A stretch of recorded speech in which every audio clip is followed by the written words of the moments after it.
नमस्कार. सुखमंगल बहुउद्देशीय समाजसेवी संस्था संचालित साहित्यरत्न अण्णाभाऊ साठे प्रतिष्ठान मुंबई यांच्या वतीने अण्णाभाऊ साठे यांच्या जन्मशताब्दी वर्षानिमित्त त्यांच्या विचारांचा जागर सप्ताह गेल्या 5 दिवसापासून आपण साजरा करत आहोत. आजच्या 6व्या दिवसाचे पुष्प अण्णाभाऊंच्या विचारांच्या माध्यमातून मी आपल्यासमोर गुंफणार आहे. आज आपण अण्णाभाऊंच्या कादंबऱ्यांमधून व्यक्त होणारे समाज मन या वेगळ्या दृष्टीने अण्णाभाऊंच्या साहित्याचा विचार करणार आहोत. या कार्यक्रमाचे प्रमुख संयोजक प्राध्यापक डॉक्टर सुनील लोखंडे, त्यांचे सहकारी डॉक्टर संतोष दुबळे, मुख्याध्यापिका सौ सुनीताताई महापुरे यांना मी प्रथम धन्यवाद देतो, कारण त्यांनी हा कार्यक्रम यशस्वी करण्यामध्ये अत्यंत महत्त्वाची आणि मोलाची भूमिका बजावलेली आहे. आज संबंध राज्यभर अण्णाभाऊंच्या जन्मशताब्दी वर्षानिमित्तानं वेगवेगळे कार्यक्रम राबवले जात आहेत.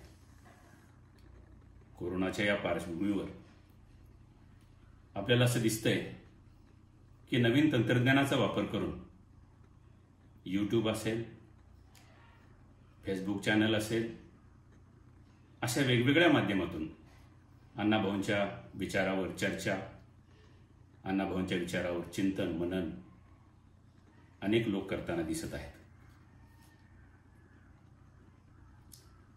झोंबेकार डॉक्टर आनंद यादव यांचे वर्गमित्र, की ज्यांनी 1993 ते 1995 या काळात मराठवाडा विद्यापीठामध्ये विभाग प्रमुख म्हणून सेवा केली होती, त्यांनी 1991 मध्ये अण्णाभाऊंच्या प्रातिनिधिक कथांसाठी प्रस्तावना दिली. त्यामध्ये त्यांनी अण्णांच्या साहित्याची उंची आणि मूल्य याविषयी उत्तम भाष्य केलेले आहे. ते म्हणतात, दिलदार पिळदारपणा हा अण्णाभाऊंच्या स्वभावाचा आणि पौरुष संपन्न पेचदारपणा हा त्यांच्या अखंड लेखनाचा धर्मच आहे.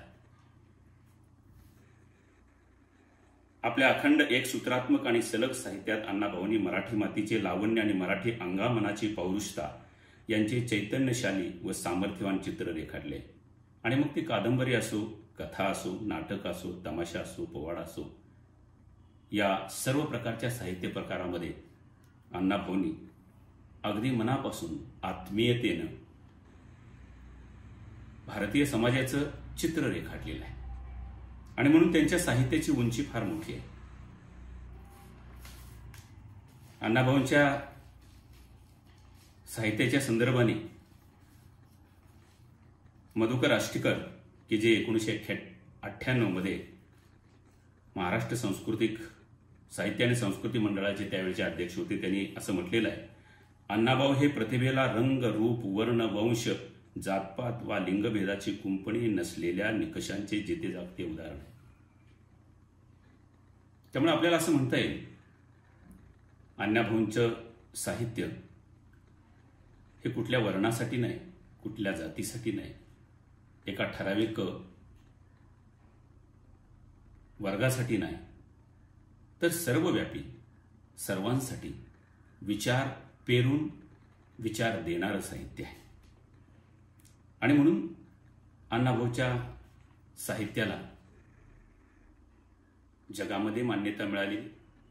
अनेक देशांच्या भाषांमध्ये अण्णाभाऊंच्या कादंबऱ्यांचं भाषांतर झालेलं आहे. आणि म्हणून अण्णाभाऊ साठेंचं हे साहित्य आपल्या मनाला भिडणारं असंच आहे असं मला वाटतं.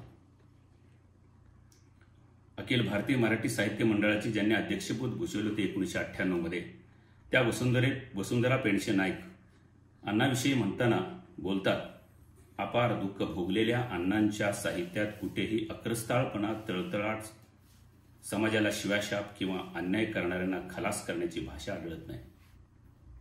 म्हणजे अण्णाभाऊंच्या साहित्यात दुसऱ्याविषयी द्वेष हा भागच नाही.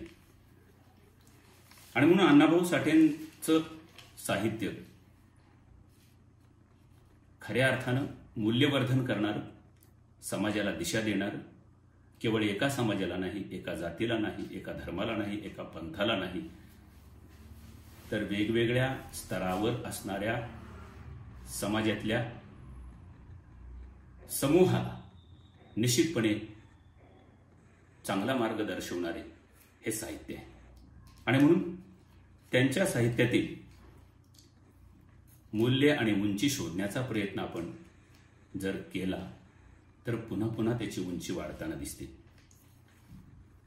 1973 मध्ये अस्तित्ववाद व मराठी कादंबरी या विषयावर डॉक्टर सुभाष दामोदर सावरकर यांनी आपला PhDचा संशोधन विषय सादर केलेला होता. आणि त्यामध्ये अण्णाभाऊंच्या साहित्याचा अभ्यास करताना त्यांना जे भावलेलं आहे साहित्य त्याविषयी ते बोलतात. अण्णाभाऊंनी दैव, देव आणि दैववाद तथा धर्मपंथातील भाकड कल्पना नाकारून विज्ञानदृष्टी अंगीकारलेल्या या साहित्यकाराने अस्सल मराठमोळ्या संस्कृतीचे संचित कादंबऱ्यामधून अभिव्यक्त केलेले आहे. अस्सल मराठमोळ्या संस्कृतीचे संचित 35 कादंबऱ्या अण्णाभाऊंच्या आपण जर बघितल्या, त्या प्रत्येक कादंबरीचा आशय वेगळा, कथा वेगळी आणि वर्णन वेगळं. आणि म्हणून अस्सल मराठमोळ्या संस्कृतीचं दर्शन अण्णाभाऊंच्या साहित्यामधून आपल्याला दिसतं. या कारणानं सुद्धा अण्णाभाऊंच्या साहित्याची उंची, मूल्यात्मक उंची निश्चितपणे आहे. या मान्यवरांच्या विषयीच्या आंतरिक भावना मुद्दामून आपणासमोर मी मांडल्या, कारण त्यावरून अण्णाभाऊंच्या साहित्याला आपण ठराविक जात, धर्म, विचार यांचे कुंपण घालू शकत नाही. तर अण्णाभाऊंच्या साहित्याची व्यापकता किती मोठी आहे याचा निश्चितपणे मनापासून विचार करू शकतो. जेव्हा आपण चित्रा या कादंबरीचा विषय लक्षात घेतो तेव्हा चित्रा ही कादंबरी चित्रा या व्यक्तिरेखेभोवती गुंफताना अण्णाभाऊंनी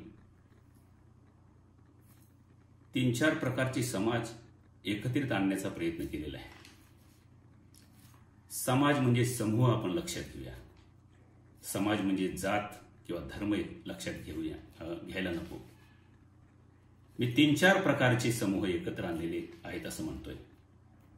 चित्रा ही व्यक्तिरेखा आपल्यासमोर मांडताना अण्णाभाऊंनी गाव समाज की जो पन्हाळ्याच्या पायथ्याचा आहे, पारगाव आणि पारगावच्या परिसरातली गावं, गाव समाजाबरोबर मुंबईच्या गिरणी कामगारांचा समाज, म्हणजे मुंबईचे गिरणी कामगार आणि इतर प्रकारची एकमेकांची नाती जपणारा वेगवेगळ्या प्रकारचा समूह समाज आपल्यासमोर मांडलेला आहे. आणि चित्रा ही कादंबरी पूर्ण केलेली आहे. एक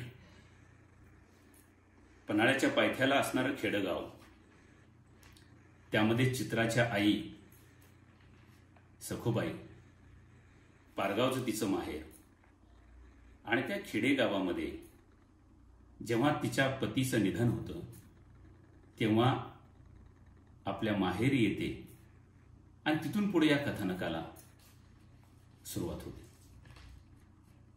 त्या गाव समाजामध्ये चित्रा आणि चित्राची बहीण भर तारुण्यात आल्यानंतर गावातल्या जुन्या जाणत्या माणसांना त्यांच्या तरुणपणाची काळजी वाटते, कारण बाप मेलेला आहे, लक्ष द्यायला कुणी नाही, आणि म्हणून त्यांच्या मामाला गावकरी विनंती करतात. इथं आपल्याला गाव समाजाचं मन लक्षात येतं. जी चांगली माणसं गावात असतात ती चांगल्या गोष्टींचा विचार करतात. गरीब मुली त्यांचं वाटोळ होऊ नये, त्यांच्याकडे कोणी वाकड्या नजरेनं पाहू नये, म्हणून ते मामाला सुचवतात की मुलींचे लग्न करा. आणि यामधून ही कथा पुढे सरकत जाते. आपल्याला असं दिसतं या चित्रा आणि चित्राची बहीण सोना यांच्या लग्नाच्या या कथानकामधून एक गाव समाजातला अनुभव अण्णांनी तिथं पेरलेला आहे. आणि आपण त्या चित्रा या कादंबरीच्या कथानकात गुंतून जातो. सोनाचं लग्न कोड भरलेल्या मुलाशी केलं जातं. कोड भरलेल्या मुलाला सोनाला दाखवली नाही आणि सोनालाही कोड भरलेला मुलगा दाखवला नाही. काय भीती आहे त्या कृष्णाच्या मनामध्ये, की जो मामा दाखवलेला कृष्ण आहे त्याच्या मनामध्ये भीती आहे की समाजानं आपल्याला नावं ठेवू नये, कसं का होईना ह्या मुली खपवाव्या आहेत. इथं आपल्याला दिसते समाजाची वाटणारी भीती. आणि म्हणून कोड भरलेल्या मुलाला कशी तरी देऊन टाकतो. पण कोड भरलेला मुलगा सुद्धा जेव्हा तिला न्यायला येतो तेव्हा सोनाची सुंदरता पाहून निश्चितपणे तो म्हणतो तिथल्या पाटलाला सांगून की नको, इतकी सुंदर मुलगी नको, मी कोड भरलेला आहे आणि मला ती शोभत नाही. आणि म्हणून गाव समाज भरवून पंचायत भरवून तिथं सोडचिठ्ठी दिली जाते. त्याच सोनाला पुन्हा मुंबईमध्ये तो कृष्णा घेऊन जातो आणि तिची फसवणूक होते. हे कथानक आहे. पण यामध्ये अण्णांनी काय गुंतलेलं आहे? अण्णांनी असं गुंतलेलं आहे की गावातला माणूस इब्रतीला घाबरतो. यासाठी निर्णय घेताना कधी चुका होतात, कधी चांगले निर्णय होतात. परंतु जेव्हा त्या सोनाला मुंबईमध्ये आपल्या मेहुणीच्या सल्ल्यानं नेलं जातं तेव्हा लग्नाच्या आमिषापोटी वेश्या व्यवसायाकडे ढकललं जातं. आणि मागं चित्राही मोठी झालेली असते, तिचंही लग्न अशाच घाई गडबडीत झालेल्या असतात आणि अगदी सामान्य कुटुंबामध्ये लग्न करून होणाऱ्या नवऱ्याच्या कानामध्ये गोम गेलेले असं दाखवले आणि मृत्यू पावतो. चित्रा सुद्धा पुन्हा आईकडे येते आणि तिथं असं दिसतंय त्या चित्राला घेऊन पुन्हा तो मामा मुंबईला जातोय. इथं काय दिसतंय? गाव समाजाकडून आता ते कथानक नागरी समाजाकडे आणलेलं आहे. गाव समाजात एकमेकांची नाती असतात, शेजारी पाजारी एकमेकांची काळजी करतात, वेगवेगळ्या व्यवसायातनं एकमेकांना ती जोडलेली असतात. आणि म्हणून मग तिथं पण मुंबईमध्ये गेल्यानंतर चित्राला तिथलं माटुंगा लेबर कॅम्पचा अनुभव, सोनाच्या घरचा अनुभव आणि नाविक दलामध्ये काम करणारे खलाशी की जे सगळे भारतीय आहेत त्यांचा अनुभव, यांच्या एकमेकांचे संबंध एकमेकाशी कसे आहेत याची जाणीव होत जाते. यातून जाणीव करून दिलेली आहे अण्णाने आपल्याला. कादंबरी वाचताना आपण त्यात अडकून जातो. आणि इथं मग ब्रिटिशांच्या विरोधामध्ये लेबर खलाशी संप पुकारतात आणि त्या खलाशावर देखरेख करणारे जे साहेब असतात, वरिष्ठ अधिकारी असतात, ते भारतीय असून सुद्धा त्यांच्यावर अन्याय अत्याचार करतात. त्यांना पुरेसं अन्न देत नाहीत, पुरेशा सुविधा देत नाहीत. म्हणून खलाशी संपावर जातात आणि खलाशांना पाठिंबा देण्याकरता अख्खा कामगार वर्ग की ज्यांच्या पोटाची रोजची भ्रांत असते, पण आपले भारतीय बांधव खलाशी आहेत आणि त्यांच्यावर अन्याय अत्याचार होतो, ते संपावर गेलेत, आपण त्यांना पाठिंबा द्यायचा. कुठल्याही गोष्टीचा विचार न करता अख्खा गिरणी कामगार वर्ग त्यांच्या पाठिंब्यासाठी संपावर जातो. केवढं मोठं धारिष्ट्य यामध्ये दाखवलेलं आहे. म्हणून राष्ट्रीयत्वाची भावना अण्णांनी यामधून दाखवण्याचा प्रयत्न केलेला आहे. त्यामध्ये कामगारांचं बंड मोडण्याचा प्रयत्न होतो आणि या सगळ्या प्रकारामध्ये पुन्हा चित्रा आणि तिच्या गावचा जया नावाचा मुलगा त्या कामगारांच्या बंडामध्ये असतो आणि ते एकत्र येतात, त्यांचा विवाह होतो. हे नंतर कादंबरीचा शेवट दाखवलेला आहे. पण मुंबईचं वातावरण पाहताना चित्रा कशी बांबवलेली आहे यामधून आपल्या ग्रामीण मुली जेव्हा नागरी भागात जातात ते भांबवले पण कसं असतं याचं एक प्रातिनिधिक रूप आपल्या चित्राच्या रूपानं अण्णांनी पुढे केलेलं आपल्याला दिसतं. आणि म्हणून ही चित्रा कादंबरी अण्णा रशियाला जाण्यापूर्वी 1961 मध्ये त्याचपूर्वी चित्रा कादंबरीचं भाषांतर रशियन भाषेमध्ये झालेलं होतं. अण्णांनी आपल्या प्रवासाच्या वर्णनामध्ये हा उल्लेख केलेला आहे. अशी ही चित्रा कादंबरी आपल्याला त्या चित्रा कादंबरीमधून गाव समाज, नागर समाज, झोपडपट्टीत राहणारा समाज, गिरणी कामगार समाज, खलाशी आणि ब्रिटिश अधिकारी या सगळ्यांची मानसिकता आपल्याला यामधून दिसते आणि ती मानसिकता अत्यंत उत्कृष्टपणे अण्णांनी आपल्यासमोर सादर केलेली दिसते. आणि म्हणून अण्णाभाऊंच्या कादंबरी लेखनामध्ये सत्यता जास्त आहे. तेव्हा अण्णाभाऊ असं म्हणाले होते की आम्हाला जे दिसतं, आम्ही जे अनुभवतो तेच लिहितो, कारण त्यात वास्तवता असते आणि हे वास्तव चित्रण अण्णाभाऊंनी आपल्या लेखनामधून केलेले आहे. म्हणून कादंबरीच्या माध्यमातून आपल्याला समाज मनाचा मागोवा किंवा धांडोळा घेणं अधिक शक्य होतं. जेव्हा आपण माकडीचा माळ ही कादंबरी घेतो, नजरेसमोर घेतो, किंवा माकडीचा माळ या कादंबरीमध्ये अण्णांनी अगदी आपल्या लेखन शैलीचं कसं बोललेलं आहे. खूप सुंदर कादंबरी आहे. जर मनापासून वाचली, अनुभवली तर आपण त्या कथानकात अडकत जातो आणि कादंबरी संपल्याशिवाय बाजूला ठेवत नाही, अशी ही कादंबरी आहे. या कादंबरीच्या बाबतीमध्ये बोलायचं झाल्यास, काळगावचे शेजारी मोकळा माळ, त्या माळावर येणारा फिरस्ती समाज, तो फिरस्ती समाज आणि गाव समाज यांचे एकमेकांमधलं नातं अण्णाभाऊंनी फार सुरेख यामध्ये वर्णन केलेलं आहे. आणि मग त्यामधले तंटे बखेडे या प्रकारची प्रसंग वर्णनं खूप सुंदर केलेली आहेत, कारण त्या कादंबरीची त्यामुळे उंची वाढलेली आहे. जर या फिरस्ती समाजामध्ये वेगवेगळ्या प्रकारचा समाज आहे, डवरी आहे, डोंबारी आहे, माकडवाले आहेत, सापगारुडे आहेत, भानामतीवाले आहेत, गोसावे आहेत, फासेपारदे आहेत, नंदीवाले आहेत, शिकलगार आहेत, या वेगवेगळ्या फिरस्ती जमाती त्या माळावर येतात. दरवर्षी ठराविक वेळेला येतात हे दाखवले. सुगीचा काळ आला की त्या गावाच्या शेजारी येतात. गावालाही तो शेजार हवा असतो आणि मग त्या गावामध्ये लागणाऱ्या वेगळ्या वेगळ्या किडूक वस्तू ज्या असतात ते यांच्याकडे असतात. डवऱ्याच्या बायका कुठं कुंकू विकतील, मेण विकतील.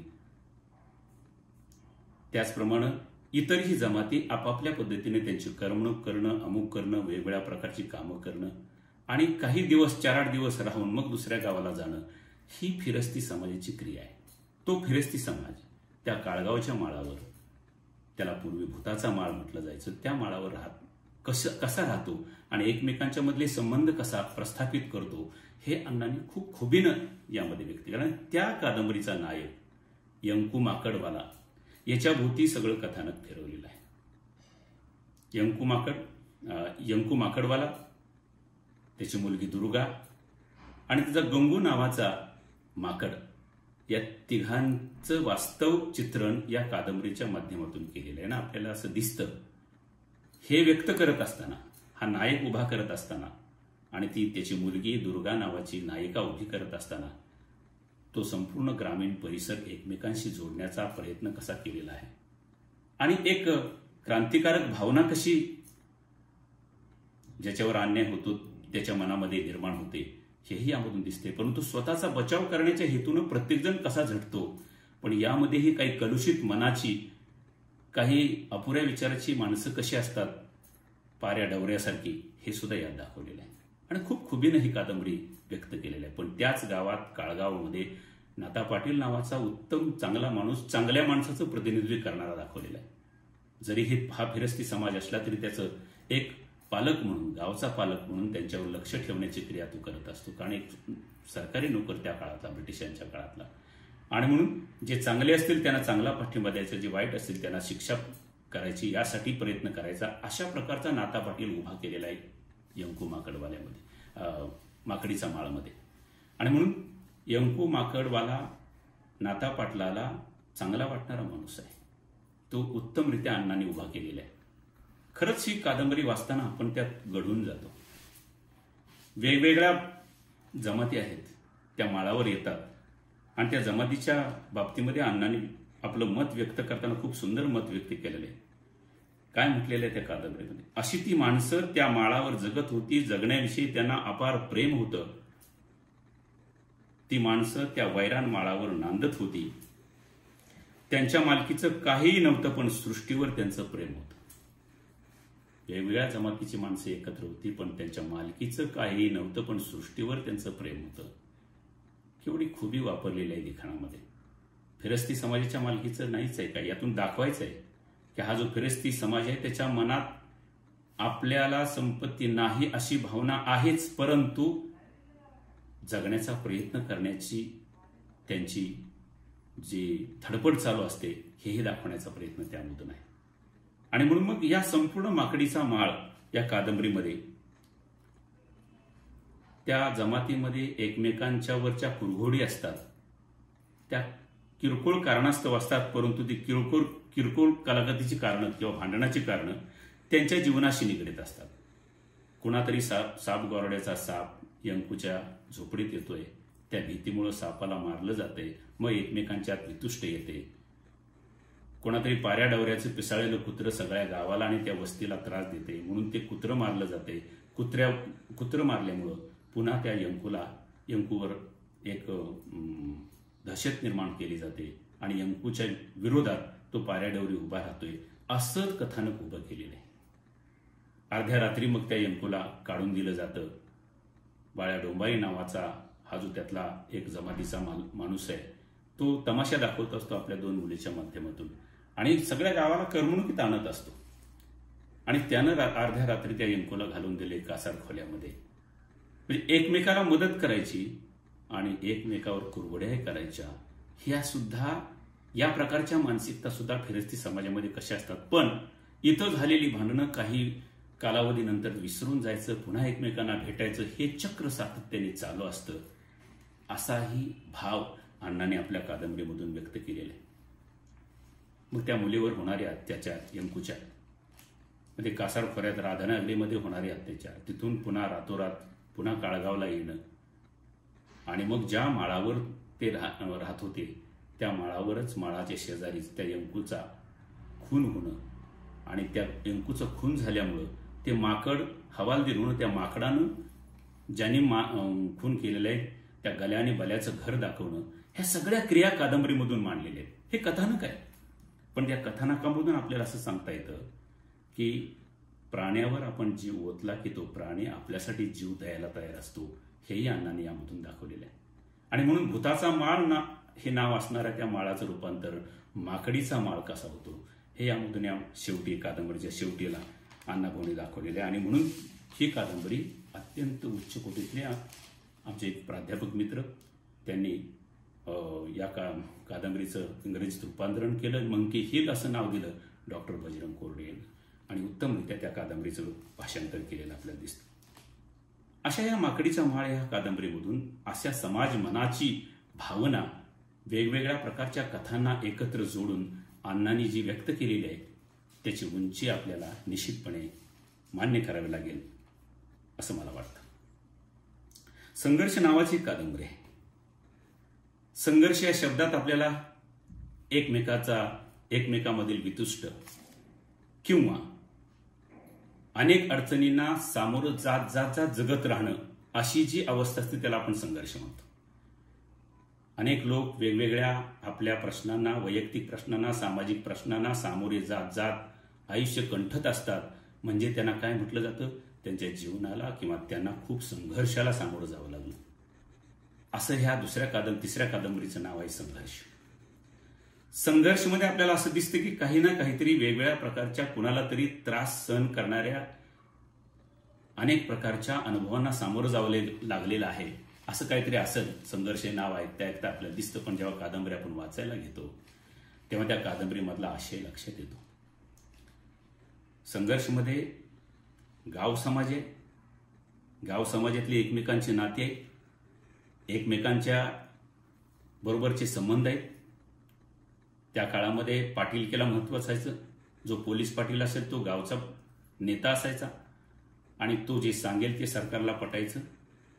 अशा प्रकारच्या त्या गाव समाजामध्ये त्या गावचा पोलीस पाटील, त्या गावातले सामान्य नागरिक आणि मग इतर जाती जमाती एकमेकांशी कशा वागत होत्या, अशाही प्रकारचा आशय याही कादंबरीमध्ये आपल्याला दिसतो. पण यात कुठली जात व्यक्त केलेली नाही. 2च कुटुंबाच्या भोवती ही कादंबरी फिरलेली आहे आणि ती 2 कुटुंब अशी आहेत.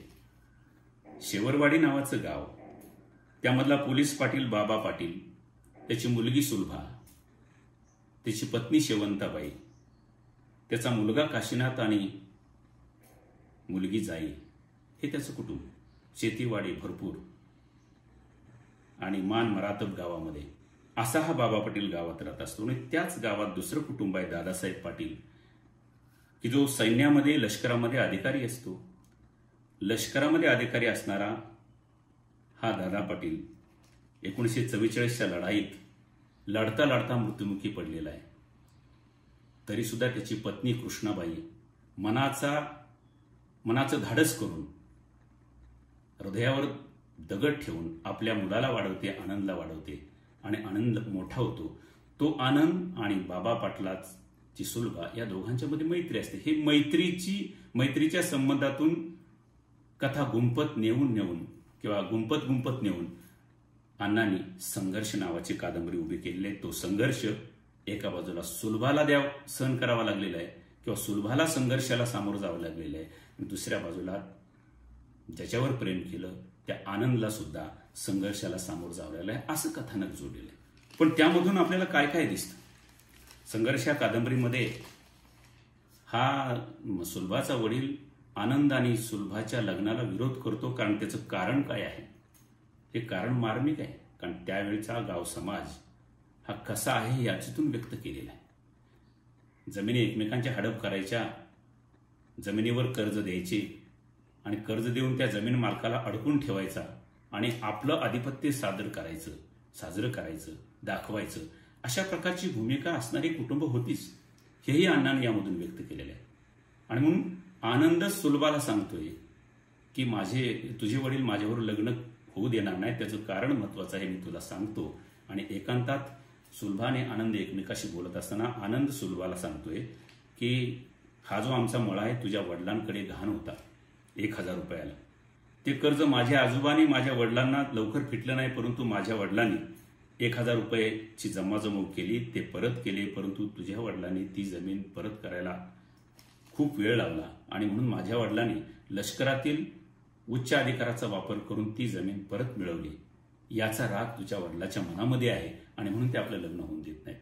कारण काय बघा, या कारणामुळं आनंद सारखा सुंदर मनाचा, सुंदर आचरणाचा असणारा गावातलाच मुलगा, परंतु त्याच्याबरोबर ते लग्न होऊ देत नाही. सुलभाचे वडील बाबा पाटील आणि दुसऱ्या कुठल्या तरी बाळासाहेब बावडेकराबरोबर लग्न लावलं जातं की जो बाळासाहेब बावडेकर टॅक्स डिपार्टमेंटमध्ये कुठेतरी अधिकारी आहे. तो उत्तर प्रदेशात अधिकारी आहे. तिला त्या सुलभाच्या मनाचा कुठलाही विचार न करता सुलभाचं सरळ साखरपुडा आणि लगेच दुसऱ्या दिवशी लग्न लावण्याची घाई त्यानं केलेली आहे. आणि इथूनच त्या संघर्षाच्या म्हणजे सुलभाच्या संघर्षाला सुरुवात झालेली आहे. सुलभा मनानं खचलेली आहे आणि खचलेल्या मनानं तिच्या नवऱ्याबरोबर आपला संपूर्ण संसार चालवते. पण इथं काय दिसतं? ज्या नवऱ्याबरोबर ती आग्र्याला राहते तो नवरा बदफैली आहे, बाहेर खेळली आहे, वेश्यागमन करणार आहे. हे जेव्हा तिला दिसतं तेव्हा तिचं मन किती कोपून उठलेलं आहे हे सुद्धा अण्णांनी आपल्या या कादंबरीमधून व्यक्त केलेलं आहे. अखेर काय होतं? काही दिवसानंतर ते आग्र्याहून परत येते आणि गावात आपल्या वडिलांच्याकडेच राहते. ते सगळं त्यांना दिसतं. तोपर्यंत आनंद हा सैनिकी क्षेत्रामध्ये कॅप्टन पदावर निवड झालेला असतोय आणि पुन्हा मग त्यांचं आयुष्य नंतरच्या काळामध्ये कसं बहरतं ते दाखवताना भारत पाकिस्तानच्या युद्धाचा प्रसंग फार अण्णांनी उत्कृष्टरित्या यामध्ये व्यक्त केला. आपण त्या कादंबरीत आज शिरतो. आनंद जेव्हा फिरोजपूरच्या आघाडीवर लढाईचं काम करतो कॅप्टन म्हणून, तेव्हा त्याला गोळी लागते. तेव्हा सारंगपूरच्या दवाखान्यात तो येतो, तेव्हा तिथं परिचारिका म्हणून सुलभा काम करते. कथानक इथं आणलेलं आहे आणि तिथं पुन्हा आनंदची तिची भेट होते. त्यांचा नंतरच्या काळामध्ये विवाह होतो. ते गावी येतात आणि सुलभाला बाळासाहेब बावडेकरापासून झालेला सुरेश नावाचा मुलगा आनंद दत्तक घेतो आणि उत्तम नंतर संसार होतो. संघर्षाचे परिणाम, संघर्षाला सामोरं जाऊन आपण जर आपलं आयुष्य जर प्रकट केलं तर कसा चांगला परिणाम होतो हेही दाखवलं. यामध्ये गाव समाज आहे, कुठली जात नाही, एकच जात नाही, हलकी जात नाही, उच्च जात नाही, एकमेकांना मदत करणारी लोक आहेत, मैत्री जपणारी लोक आहेत. आणि हे करत करत करत अण्णांनी ही कादंबरी प्रकट केलेली आहे. इथं आपल्याला समाजाच्या मनाचा आतला मागोवा घेता येतो. अण्णांची फकीरा ही कादंबरी त्यांच्या साहित्याचा कळस आहे. 1961 मध्ये त्याला महाराष्ट्र साहित्य अकादमीचा पुरस्कार मिळालेला आहे.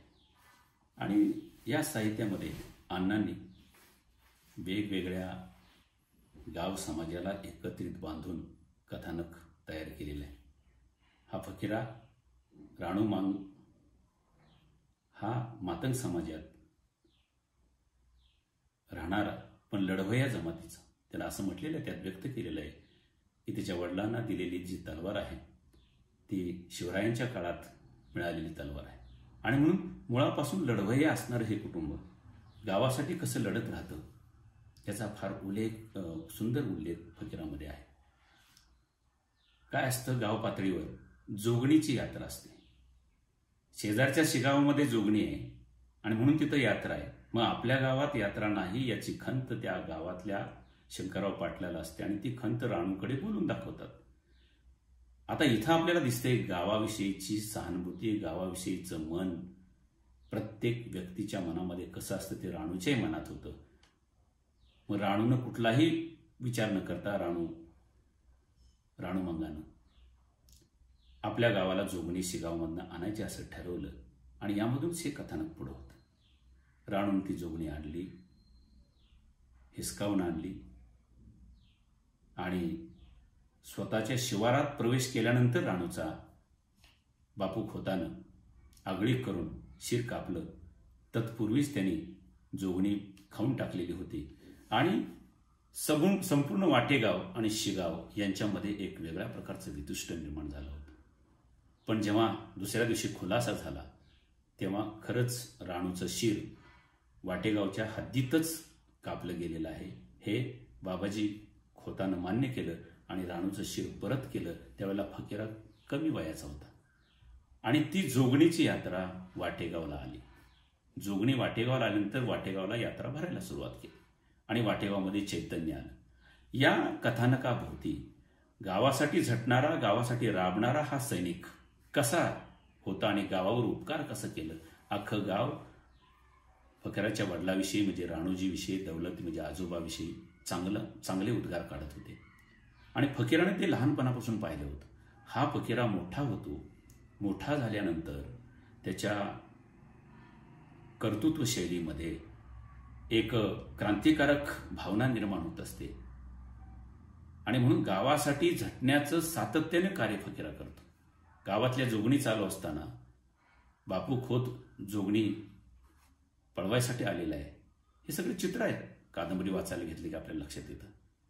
कारण बापू खोतानं शंकरराव पाटलाच्या भावकीत रावसाहेब पाटलाला आपली मुलगी दिलेली आहे आणि म्हणजे सोयरीक जोडलेली आहे आणि ते बापू खोताला ते पाहिजेच आहे. आणि अशा वेळेला जोगण्या निघालेल्या आहेत वाटेगावमध्ये. जोगण्याची यात्रा भरलेली आहे आणि बापू खोतानं दुल्या मंगाच्या साह्यानं, की जो सातारचा दुल्या मंगा त्या साह्याने ती जोगणी पळवली हे फकीरानं पाहिलं आणि अगदीच काही अंतरावर बापू खोताला गाठून ती जोगणी हस्तगत केलेली आहे. उजव्या हाताची तलवार त्यानं त्याची उडवलेली आहे आणि ती जोगणी परत आणलेली आहे. हे फकीराचं कर्तृत्व आसपासच्या शिवारात पसरलं आणि फकीरा एक लढवय्या आहे अशी भावना उठवली. पण नंतरच्या काळामध्ये गावातलं राजकारण आहे. पाटीलकी बदलली, रावसाहेब पाटलाला पाटीलकी दिली, त्यानं कागाळ्या केल्या. मग तिथं निर्लेच्या माळावर सैनिकी कॅम्प आलेले आहेत. मग ती संपूर्ण बाबरखान येऊन संपूर्ण त्या गावामध्ये आपला तळ ठोकते. फकीराला मांग आणि महार जमात हे विशेषतः मांग जमात गुन्हेगार ठरवलेले आहे. त्यांना हजेरी सुरू केली आहे. हजेरी जेव्हा सुरू केली तेव्हा फकीराला ते आवडले नाही. आपला स्वाभिमान जागा झाला आणि मग तो त्यानं या अन्यायाविरुद्ध लढायला सुरुवात केली. असा हा फकीरा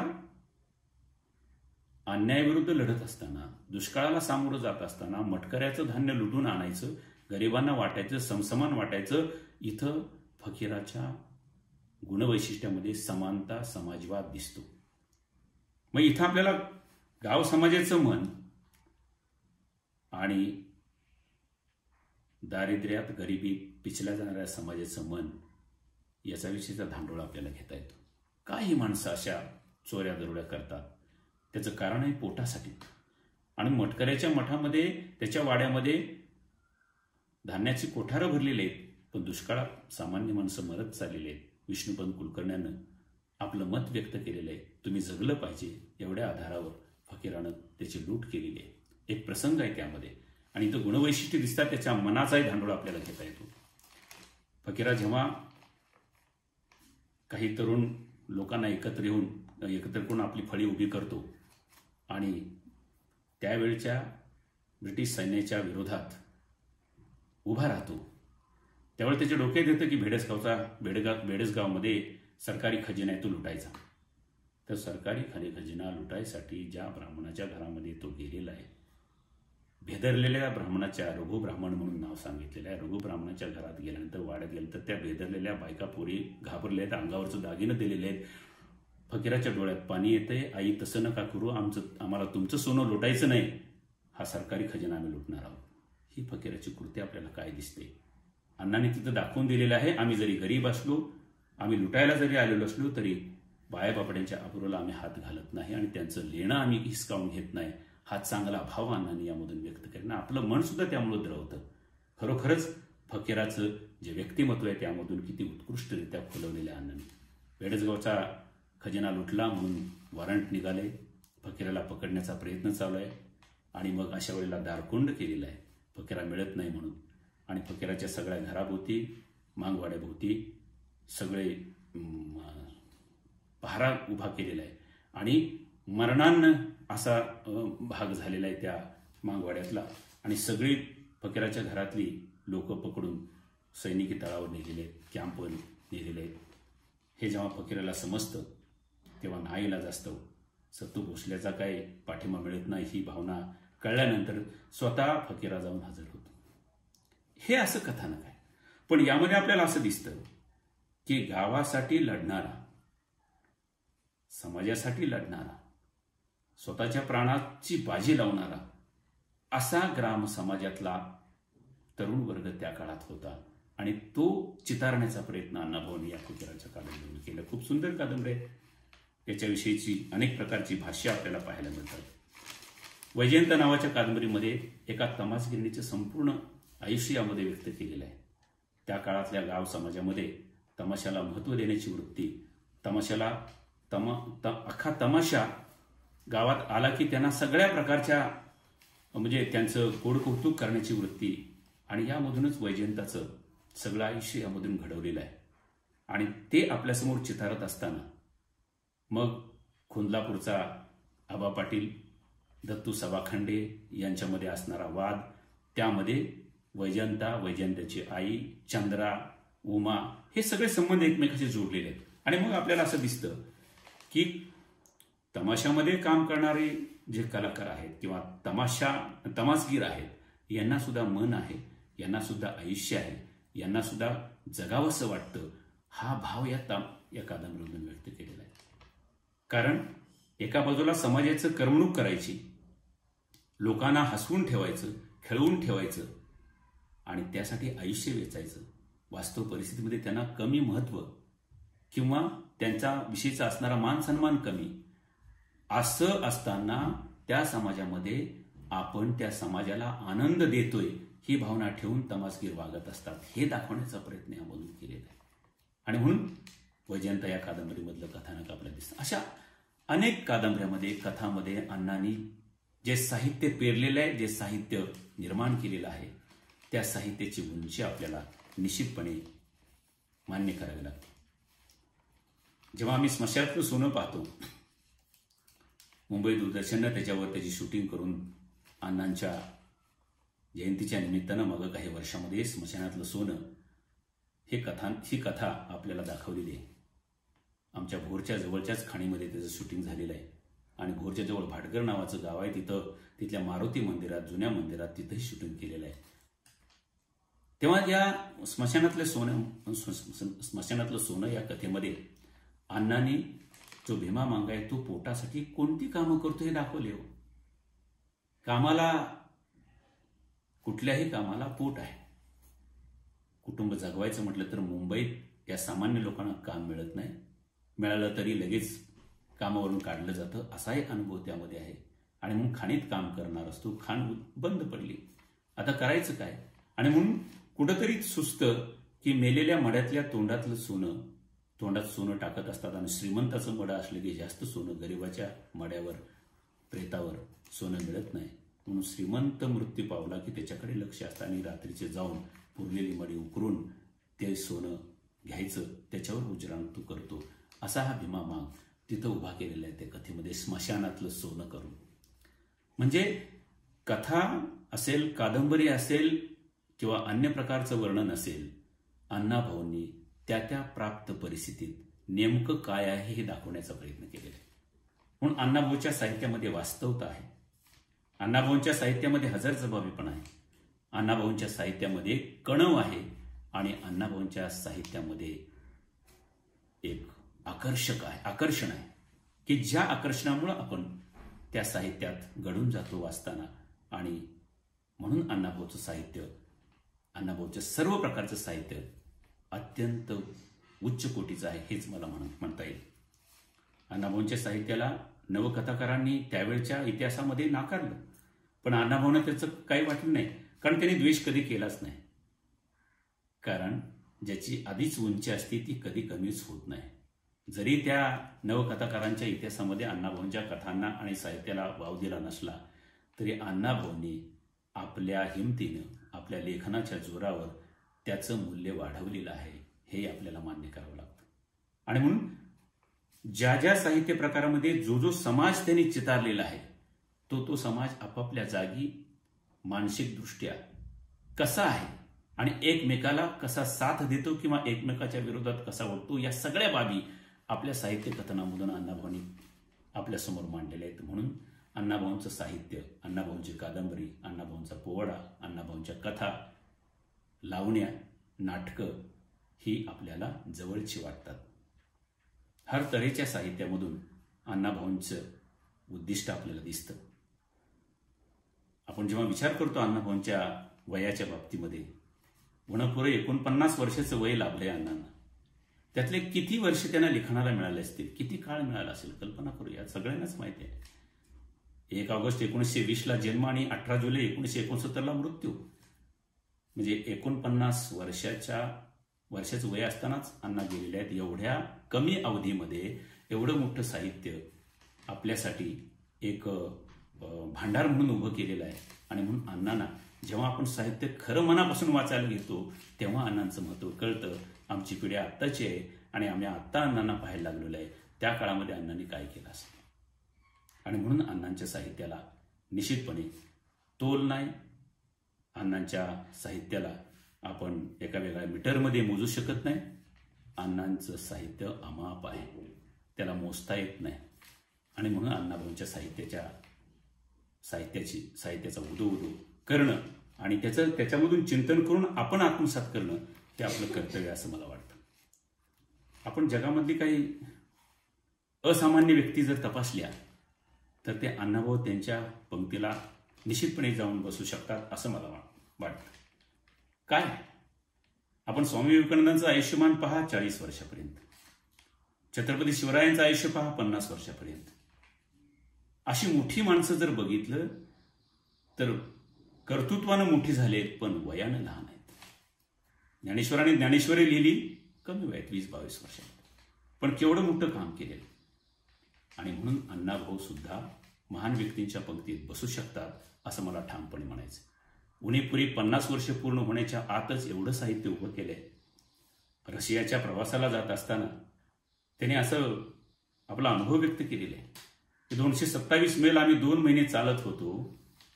पायाला पायतान नव्हतं, खायला पोटाला अन्न नव्हतं, अंगावर धडूत नव्हतं. आणि जेव्हा मी रशियाला निघालो आणि रशियाहून परत आलो तेव्हा मी 1 मिनिटाला 10 मैल प्रवास करणाऱ्या विमानातून प्रवास करत होतो. मला ते आयुष्य आठवत होतं. हे जेव्हा जमिनीवरचं आयुष्य आठवणारा महान नेता जेव्हा असतो तो खराच नेता असतो, तो खरा समाजसेवक असतो.